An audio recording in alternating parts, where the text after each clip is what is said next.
I want you to know that there is a fullness in God. God created you. God has a blueprint for your life. God has a destiny for your life. God has a plan and a purpose for your life. God has so many promises and blessings for you and I. And therefore, He gave us this wonderful gift of salvation, that whoever believes in Him shall be saved. There is a fullness to receive in the salvation of God. And I do believe that fullness that God has in store for us is linked to 3 specific events that are all attached to the word salvation. I want you to read with me in the Word of God from Acts chapter 2, verse 38 to 39, where the Word of God says, each one of you must repent of your sins. Now, you will remember the context here.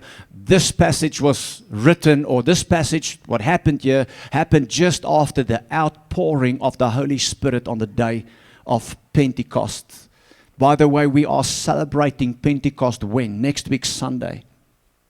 10 days after the ascension. So Peter was now preaching just after the Pentecost event, and everybody wanted to understand what's happening and what is salvation and wat beteken dit nou om God te dien and what is happening. And so Peter was reading from Acts chapter 2 verse 38 to 39. The Word of God says Peter stood up, he was not reading, he stood up and he preached, and he said the following: each of you must repent of your sins and turn to God. So that is an event. Say with me, a salvation event. I'm going to show you 3 salvation events. And I do believe that if you want to receive the fullness of God, everything that God has in store for you, that you need to experience and encounter and partake of 3 events that are linked to our salvation. And I will show you in different places in the Word of God, in the New Testament, that I am not making a theological error, but what I will present to you, what I will preach to you, is from the Word of God, and it is true, and it is yes, and it is amen. So Acts chapter 2 verse 38 speaks of the first salvation event. It says, you must repent of your sins and turn to God. That is the moment where you've heard the gospel that Jesus saved, that God so loved the world that He gave His only begotten Son, so whoever believes shall not perish but have everlasting life. And I always say it starts with an encounter with Jesus Christ. And I've realized that in the church too many people followed religious protocols and church and denominational systems, but they've never had an encounter with Jesus Christ. That is an event. That is something that you can recall and remember when you've had an event, an encounter with Christ. How do we know that we've had an encounter with Christ? We received a realization deep in our hearts and spirits that I am a sinner in need of a Savior. And after that, repentance followed. What is repentance? Metanoia. A turnaround, a 180-degree turnaround where God comes and He changed your mind. And He changed your heart. And now you are a new person because the Holy Spirit comes and the Bible says He regenerates the spirit. He gives you the gift of eternal life and deposits in us the spiritual nature of Jesus Christ. That is a real event. That is the first and most important salvation event. Then the Word of God speaks of a second event. Everybody say a salvation event. If you say, well, that's not what salvation is, because some people can really get, theologically opinionated. Okay, then let's just talk about 3 events that are connected to the salvation process, if you want to say it like that. So Peter here speaks and he preaches about salvation, and he says, secondly, so you must repent. That is the encounter with Christ, because if you have not had an encounter with Jesus, you will not repent. He says, and be baptized, secondly, and be baptized in the name of Jesus Christ for the forgiveness of your sins. So baptism in water is a second event that is linked to our baptism. If you want to receive the fullness of God, it is crucial that you understand the meaning of salvation here this morning. And there is a second event, and that is the event that you will see here today. That is what you have come to witness. And I want you to see that the baptism comes after you have repented, comes after you have believed in Jesus Christ. So the Word of God then says, so then you will also receive. Say with me, I will also receive the gift of the Holy Spirit. Receiving the gift of the Holy Spirit is a real salvation event. It is not something that you and I should think nonchalantly that we've received the day that we've went through a denominational system or believe in Jesus Christ. But receiving the gift of the Holy Spirit is a real and true salvation event. I believe we live in a day and time where churches are filled with people. And I know some people will get cross with me because this word will challenge you. Filled with people who have stopped somewhere along the line. They've went through a system. They believed in Jesus. I believe they love God. I believe they go to heaven. I believe they're saved. I believe they come to church. But somewhere they have stopped along the line because they have not experienced the event of water baptism. And they have also not experienced the event of the receiving the gift of the Holy Spirit. I want to ask you this morning, have you stopped somewhere? Because I know there's a fullness of God in store for each and every one of us. A destiny, a blueprint, the power of the Holy Spirit, the gifts of God, the purposes of God in this world. And I do believe that there are many Christians living in our day and time that feel like something is missing in their hearts. And as I was preparing this week, for the service and for the sermon, it's like the Lord said to me, some of my people feel like something is missing in their relationship and their journey with me. And you must go and tell them what true salvation looks like. True salvation consists of 3 events. A real encounter with Jesus, not an encounter with a church or a system or a denomination, but with a person of Christ. And knowing that you know that Jesus is real and you come to the conclusion that I'm a sinner in need of a Savior, and there's a realization and there's a repentance and there is a born again experience where the Holy Spirit gives you the nature of Jesus and makes your spirit alive. Then there's a second event, that of the baptism in water. Baptizo, the Greek says the immersion, which means the illustration for that is when you take like a biscuit and you dip it into water. That is the meaning of the Greek word baptizo, immersion. And then there's a third event, which is receiving the gift of the Holy Spirit. And so today, since we're going to baptize people, I just want to highlight the second event that Peter refers to here. And let's just read it again. Each of you must repent of your sins, 1, and be baptized, 2, in the name of Jesus Christ for the forgiveness of your sins. Then you will receive the gift of the Holy Spirit. This promise is to you, to your children, and to those far away. Isn't it beautiful? The promise is to you and to your children and those far away. And he was referring to generations and nations and people to come in the far distant future. He was referring to you and me today.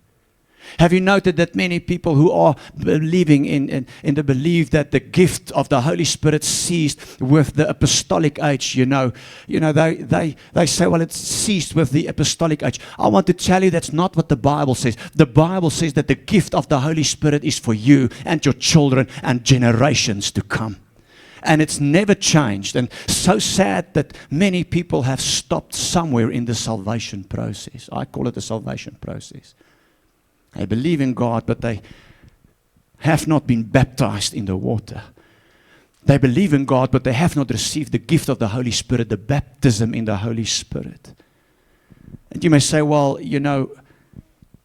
I am saved. You may say, well, I'm a good Christian. I come to church. I go to heaven. But why is it that you're saved but empty? Why is it that you're saved but you feel like something is missing, that you haven't received the fullness? Say with me, the fullness. I want you to know today that God has a fullness in store for you that is linked to the fullness of the salvation. An encounter, baptism in water, and baptism in the Holy Spirit. That is the gospel of Jesus Christ. That is what Peter was saying. And if you study the book of Acts, when the church was born, you will find numerous accounts of this. I quickly want to talk to you about the importance of the immersion of people in water, because that's the meaning of the Greek word baptizo, baptize. It is so important. Now, let me just say this. Baptism does not save anyone. But baptism is part of how we receive the fullness of God. It is so important that Jesus gave the command in Mark 16, verse 16. You can read this with me. Go into all the world, preach the good news to everyone. Anyone who believes and is, can you say with me, anyone who believes and is baptized.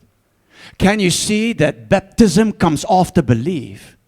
Baptism comes after having an encounter with Jesus Christ. Go into the world, preach the good news to everyone. Anyone who believes and is baptized will be saved. But anyone who refuses to believe will be condemned. Baptism is so important that Jesus gave the instruction for people to be baptized. Did you know that Jesus himself was baptized? I often say to people who want to enter into a debate, a baptismal debate with me, I say, don't worry, you are saved, but let me just ask you something. Was Jesus baptized? Yes, Jesus was baptized. And then I asked them a second question. Do you want to be a disciple of Jesus Christ? Because he said, go and make disciples. They say, yes, I want to be a disciple.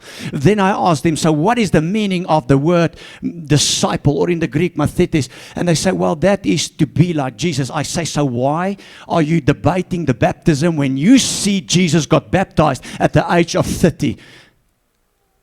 So I want to tell you here today, the only reason and the first and most important reason Armand Niemand got baptized in water by the immersion of water was because my Lord and Savior was baptized at the age of 30. That is why I got baptized. If that was the only reason, it would have been enough reason for me.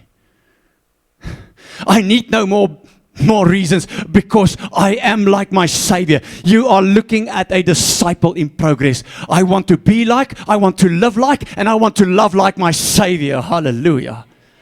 But we have these debates in the world. Let's stop the debate and do the word of God. Amen. But then Jesus, I see in John chapter 3, he also goes, and this is what he does. He teaches his disciples to baptize other people. He baptized with him. Go and read it from John chapter 3, verse 22. And then Jesus oversees and exercises authority and oversight while his disciples are baptizing. And now they start to baptize so many people that John and his disciples, now start to feel inferior. The church of Jesus is growing and John's church is getting smaller and smaller. And the disciples of John asked him, what is happening here? Why are Jesus baptizing more and his disciples baptizing more? And John said to them, have I not told you that I must decrease and he must increase? Hallelujah. I want to tell people here today, stop your philosophy, stop your opinionated, and start to increase in Christ Jesus. You and I must decrease. Jesus must increase in our lives. Then we find another story in the book of Acts about the 3 events of salvation. What did we say they are? An encounter with Jesus that lead to repentance. Number 1. Number 2, water baptism. Number 3, receiving the gift of the Holy Spirit. Here Paul comes. Now listen to the story in Acts chapter 19. We'll read a portion of it just now. And he meets 12 disciples. People who claim that they are disciples. He meets 12 believers. Go and read it for yourself in Acts chapter. How many of you still believe in the Bible? How many of you are with me that yes, the Word of God, I believe in the authority of God's Word. So it's there. So Paul meets them when he went to and journeyed to Ephesus, and he saw these believers there, and they are excited. We believe. We go to church. We love God. We've met Jesus. We've encountered him. Now get this, and this is crucial. Paul says, well, that is good that you are believers and that you are disciples. But let me ask you about the 3 events of salvation. Did you know Paul asked them about the 3 events of salvation? Paul was doing with them exactly what I am doing with you. I am doing with you exactly what Paul was doing with them. What the Lord told me this week to come and bring to you. To ask you, When you have believed, were you baptized, and did you receive the gift of the Holy Spirit? Turn to somebody and tell them, he's only preaching the Bible. Don't worry. This is the Word of God. You see, the problem I have with the church is that we are ashamed of the gospel. We say that, certain things divide us. But I don't care what divides me, just as long as I stay true to Jesus and to the Word of God. I'm going to stay true to the gospel and to the Word of God. And I suggest you do the same thing, because there is say with me, there's a fullness that God has in store for me. And I am not missing out on anything that God has in store for me. Hallelujah. I'm rather going to obey. It might be weird. I might feel not uncomfortable about what's happening. I might be afraid or be anxious. But I am going to step into everything that God has paid for me. Jesus has paid for me on the cross to have. This is the problem with the church, the modern day church, part of it. We are so glad when people say they are saved and they believe in Jesus and they're going to heaven. And that we do not want to offend them, and we don't want to disciple them, and we don't want to correct them, and we just leave them for them to go to heaven. But I want to tell you, there is a fullness. You can be saved but empty. I love you too much to leave you safe but empty. I'm going to tell you the truth, and I'm going to do what Paul did and challenge you with regards to baptism in water and receiving the gift of the Holy Spirit. That's my work. That's what God told me to do. Look at this passage. So Paul meets them. He says, I know you're a good Christian. You come to church, you love God, you believe in Jesus. Let me ask you something. Read with me Acts chapter 19, 2-3. He asks them, did you receive the Holy Spirit when you believed? Say with me, there are questions to be asked. I ask you this morning, did you receive the Holy Spirit when you believed? Receiving the Holy Spirit is not automatic, my friend. There's a difference between the Holy Spirit with you and the Holy Spirit in you. Receiving the Holy Spirit is a real life event and experience. Can I get a big amen there? I say it's an event. You will know when you've received the Holy Spirit. It's different from believing in the Holy Spirit and the Holy Spirit with you. And I'm going to say something about this next week. But then look at this. Let's come to the second event, the one of water baptism. He said that you received the Holy Spirit when you believe. He asked them. No, they replied. We haven't even heard that there's a Holy Spirit. It is shame that so many people talk about the Holy Spirit, but they do not know the Holy Spirit. Verse 3 then says, then what baptism did you experience? Paul asked them the question, and that's my question to you. What baptism did you experience? Then they said, no, we have experienced the baptism of John. Paul said, big cross, wrong baptism. Jesus came to give a sacrament, an instruction of baptism, and it has a different meaning than the baptism of John. You are wrongly baptized. You got to get baptized with the right baptism. If you study the rest of the passage, you will see that they say, okay, sure, we are challenged. We've come to Jesus. We love Him. We believe in Him. We're His followers. But we have not received the correct baptism. Or we haven't been baptized.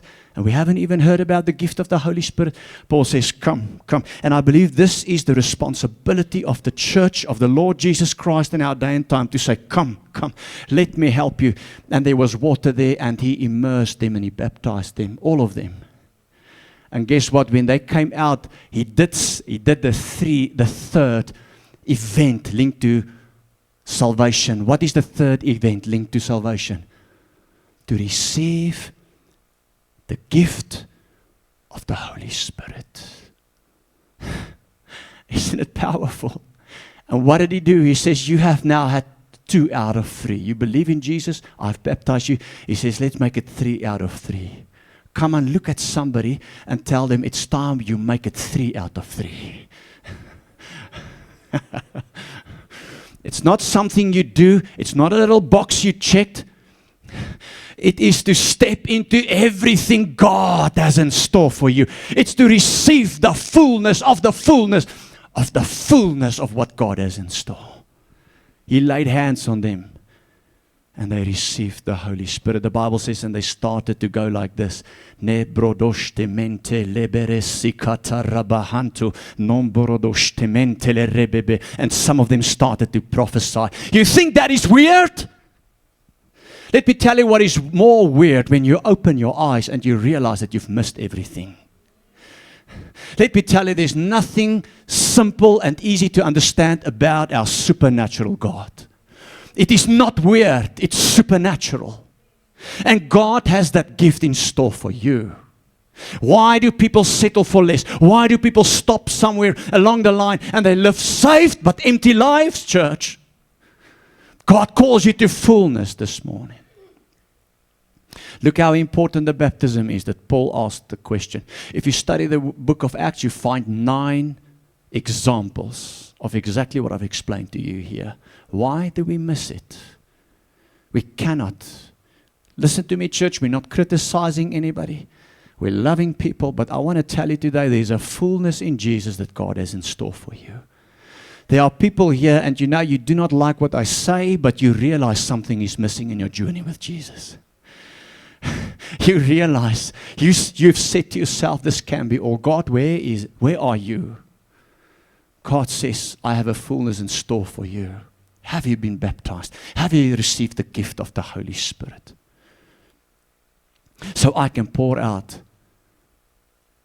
my fullness in you. And I'm going to show you in a moment a scripture, talk about theology, that links the fullness of the deity to these 3 events that's connected to salvation. Does that sound cool? I'm going to show you, if you still doubt me here this morning. I speak the word. I speak the truth. I bring what the Lord has placed in my spirit. Baptism is so important. Think about this. We're going to baptize people in a moment. I want to say something about the importance. Say with me, the importance of baptizo. It's so important that God considered His people Israel to be baptized. Have you ever read 1 Corinthians chapter 10 verse 1 to 2 where God said, my people were all baptized because they were under my cloud and I took them through the Red Sea when I parted the Red Sea. Once they went through, I considered them baptized. Baptizo. Even God's people were baptized. Go and read that if you don't believe me. Go and study the 9 examples of what I've just explained to you. Finally, baptism is so important. Once you understand the meaning, you will see why it's important. Did you know that baptism is a sacrament of the church? The communion sacrament speaks of Jesus giving His life for you and I. He shed His blood. His body was broken. The sacrament of baptism, what does that say? How you and I have laid down our lives before Jesus. 2 crucial sacraments. If you study the New Testament, you will find that the word baptizo surfaced everywhere. It's there, everywhere. It's such a crucial element. Baptism does not save, but baptism was given as a sacrament for you and I to realize all the fullness that God has in store for us. Hallelujah. Don't live a saved but empty life. Live a saved life filled with the glory and the presence of God. To empower you to overcome what you need to overcome. To empower you to live purposeful. To empower you to step into your destiny and your purpose and your blueprint in Jesus' name. Why is it so important? Look at the meaning.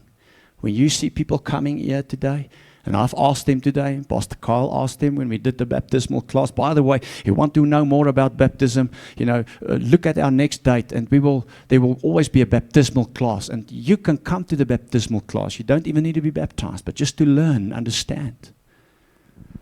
We need to understand why we do the things we do. We need to understand the Word of God. So it's so important when you see people lining up here today, what does it mean? And I'm going to ask them the question in a few minutes. It means that they've had an encounter with Jesus Christ.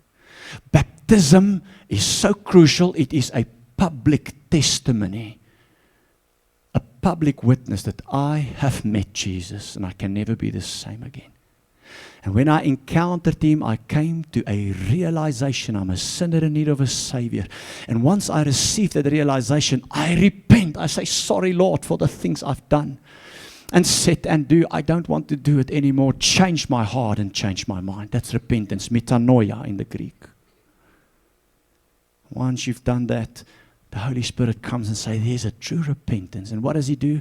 He regenerates the spirit. He gives you eternal life. He deposits the Zoe life right there. And He gives you the DNA of God. Now, I've said a lot and preached a lot about that. We don't have time for that, to get into that here this morning. When you see them line up, that's the public witness, the public testimony. Isn't it powerful?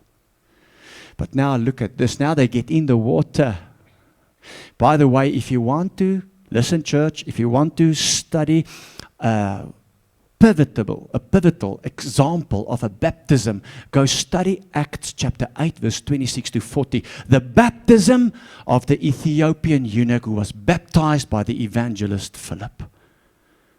It's so amazing when that eunuch saw water. He says to Philip the evangelist, there's water. What hinders me to be immersed, to be baptized? Philip says, do you believe in Jesus? He says, yes. He says, then it's permitted. The Bible makes it so clear, pays attention to so much detail, that the Bible says that Philip and the Ethiopian eunuch went down in the water. There was a lot of water.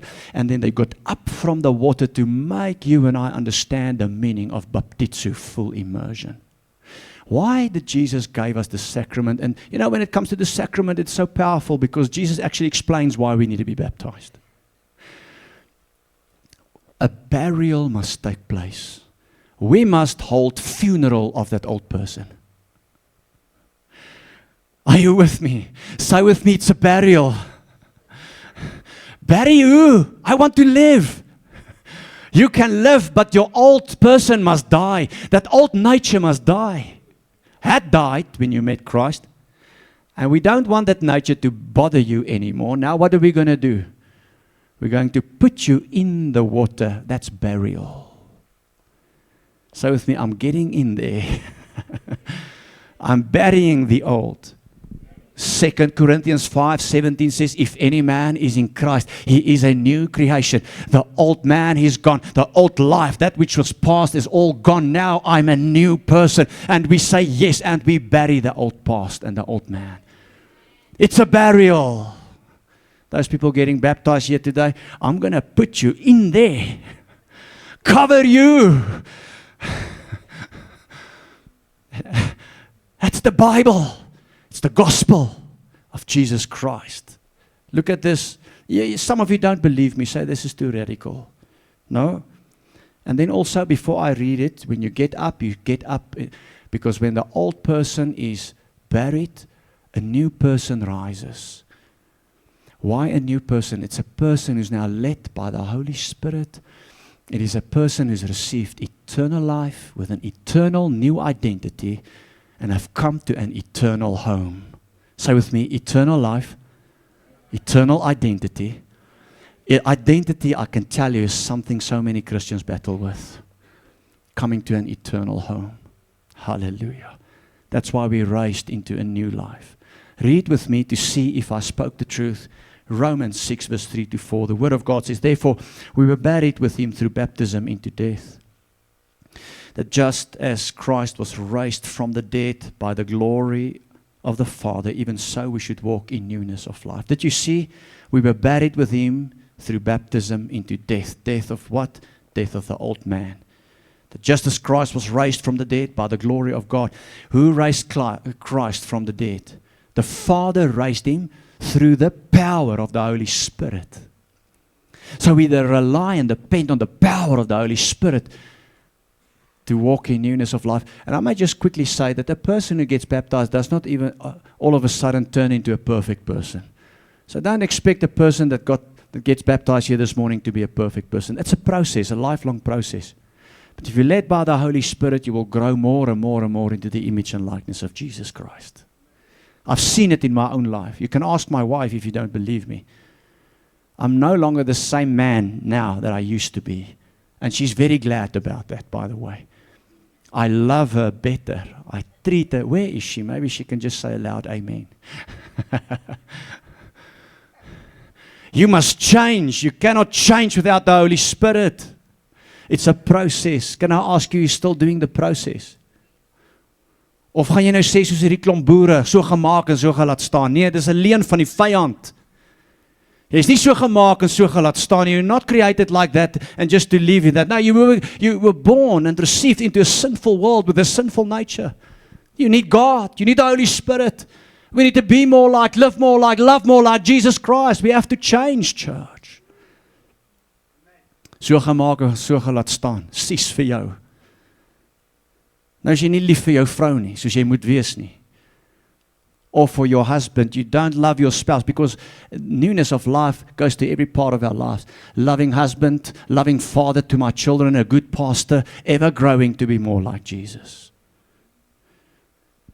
So in conclusion today, I want to say to the people that are getting baptized here today, if you think baptism is now, you've checked all the religious protocol boxes, then I might as well not baptize you. You have not understand a thing. Baptism is not the end, it's the beginning.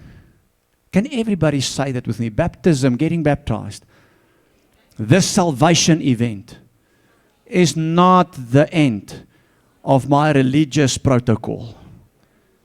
It's only the beginning. You know, as a pastor, I've baptized so many people, and I can tell you a lot of them, I never see them ever again after I've baptized them. If that is you here today, just be honest and tell me you've just come for the baptism and now you're going to continue with your old life. You have not understand anything. Because baptism is exactly that, the burial of the old person. And now you need the church of Jesus Christ to help you in this journey. I'm going to ask you the question here. You better not lie in front of God and the people here. I'm going to ask you, will you submit yourself to the spiritual authority of this church and be committed to this church? If you say yes and you don't do, you're in trouble. Jy gaan elke dag moet bely. So God has a fullness in store for us. Let's stop there. And I want to show you the scripture I've promised you. These salvation events, what are they again? An encounter with Christ that lead to repentance, number 1. Number 2, baptism in water. Number 3, a real life event, not something that you nonchalantly think you have and it's automatic. Receiving the gift of the Holy Spirit. Once we partake and share in all of that, we receive the fullness of God. Do you know there's a scripture that says exactly that? Read with me Colossians chapter 2, verse 9 to 12, and we're going to stop there. For in Christ lives all the fullness of God in human body. Verse 10, so you also are complete through your union with Christ. So what he says is that you receive the fullness from God through your union with Christ. Now look at how it links it to salvation and the events I explained to you. He says, so you are also complete through your union with Christ, who is the head and over every ruler and authority. Verse 11, when you came to Christ, say with me, when I came to Christ. When did you come to Christ? The day you gave your heart and life to Jesus. The day that you have had an encounter with Jesus that led to repentance. That's the first salvation event. He says when you came to Christ, you were circumcised. Now look at the second salvation event, but not with a physical procedure. It's not religious business or protocol or checking boxes to continue with your old life. No, he says in verse 12, for you were buried. Say with me, I was buried. When you were baptized. You were buried when you were. Say with me, the second salvation event. Can you see connected to the fullness of God? How many of you want the fullness of God? Wave at me. Net kyk of jy nog wakker is. And in him you were raised to new life. Why? Because you trusted the mighty power of God. Who is the mighty power of God? He gives us a hint. He says, who raised Christ from the dead. Who is he? He is the Holy Spirit. And he refers to that third salvation event that Peter said, receiving the gift that is to you and your children and to those far away. 3 salvation events linked to the fullness that God has in store for you. That's what I came to share with you this morning. And that's what I want to leave in your heart. And it's not me, I'm just an instrument. May the Holy Spirit convince and convict you. I know what I've heard from Jesus. Why have you stopped? Why are you satisfied with being saved but not full? Some of you sit here and you know something lacks in your spiritual journey. You know something is missing, something is lacking. God speaks to you today. Jesus calls you to a fullness. Jesus says, I have a destiny. I have a blueprint. I have purposes. I want you to live for my glory. And He calls you this morning. In Jesus' name, amen. Every eye closed, every head bowed. If you're in this place today and you say, I experience an emptiness in my spiritual journey. And this is not to shame you, but it is for you to take a step of faith. Say something is missing. And right there where you are, just raise your hand. I'm just going to pray for you. You feel like something is missing here today. Something is missing. Thank you, thank you, thank you. I know I'm saved, but I'm not full. Sometimes my God is just my religion. I know there's more. You read the Bible and you know there's more, but you are afraid of that because it's never been explained to you. You know something is missing. And I'm going to do a prayer. But you have to, if that is you, raise your hand as a step of faith. And what will happen when I pray? God's going to give you a desire for the fullness. And He's going to empower you to share in 3 experiences, not just 1 or 2. If that is you, quickly, one final time, just raise your hand high and you can put it down again. Thank you, thank you, thank you. Thank you, everywhere hands. Thank you, you can put it down again. Can we all stand as I'm going to pray for people? Right there where you are. If you've raised your hand, maybe even if you haven't raised your hand, just become aware of the presence of God. And if you want to just lift your hands, God's going to reveal His fullness to you. God is going to stir a desire in you for everything that He has right now. Father, thank you for every brother, every sister. What a wonderful day we've had. And thank you, Lord, that today we're going to baptize people. Lord Jesus, we thank you for the gospel, the full gospel.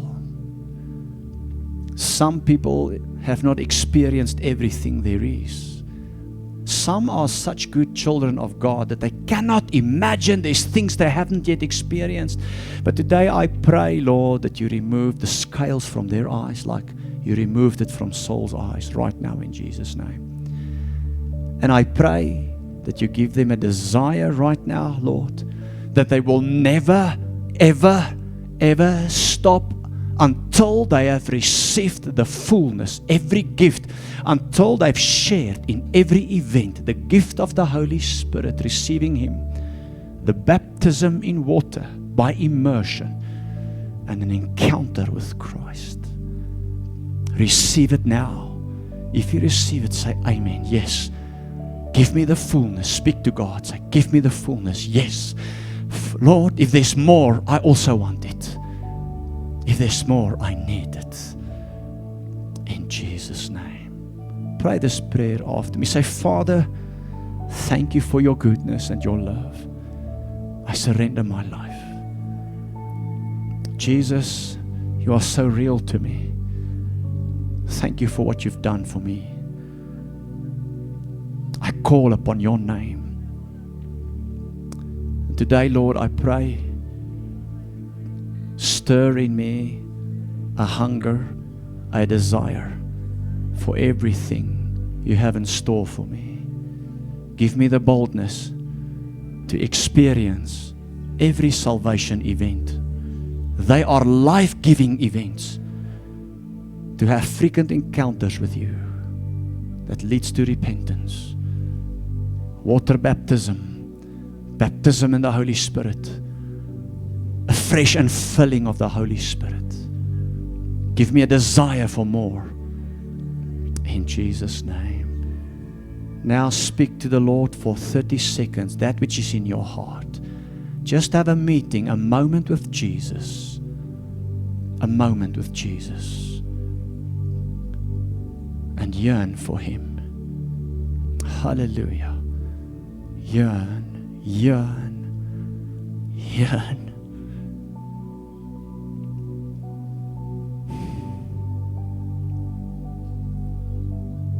Yearn. Desire God. Fullness. Some are so far from what God has in store. You're so bound by your thinking of church and religion and sacraments. You're a good person. You're saved. Heaven is your home. But there's emptiness. Something is missing. Oh Lord, touch, bless, fill, renew, restore, life. In Jesus' name. And God's people say amen.